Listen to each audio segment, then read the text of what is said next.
What we were after was bats being predated by hawks.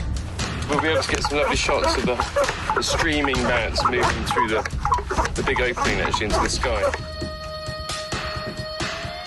It's an amazing thing to see. You get this vortexing bat movement that kind of cascades out of these huge cave entrances. That's great, and they look great when they're doing that, but you don't want to be in the cave when they're doing that, because in the cave is hideous. You're in there and you are just being rained on with bat feces and, urine all over the place. There's really high ammonia levels, so it stinks. And the bat feces carries a fungus called histoplasmosis. So you wear a hazmat suit to make sure that none of the fungal spores get onto your skin. Definitely not your normal clothing to wear to work. This is the field form of business casual. Yeah.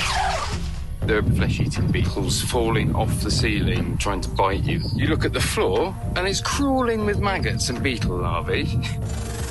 It conjured everything evil and horrible that I could imagine going through. But then you remember why you're there, and the bats start to swirl out, and suddenly you see this amazing spectacle happening before your eyes. These hawks come flying in from nowhere and are just picking bats out of the sky. A cascade of 1 million bats. It's an incredible thing to see.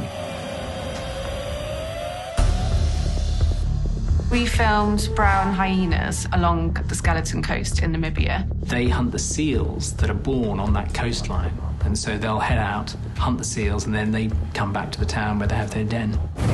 She's looking at us now. She sees the top of your head. It's just this incredible place. No one lives there. No one has been there for ages. And so you're just this single person sitting amongst these deserted ruins.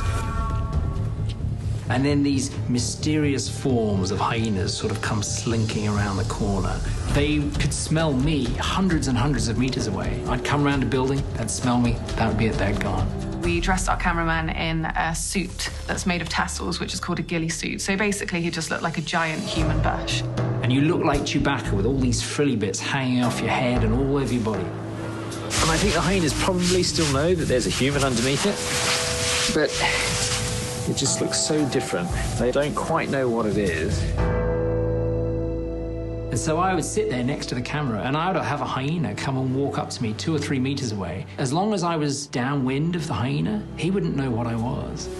And he's just come and stolen a shovel from them. It was one of the most amazing experiences I've ever had. It was absolutely incredible. I think a lot of people see deserts as these large, barren spaces, but these environments are massive, living, breathing things. And the animals that are living there are fighting just to survive. And it just makes you really appreciate what they go through on a day-to-day basis.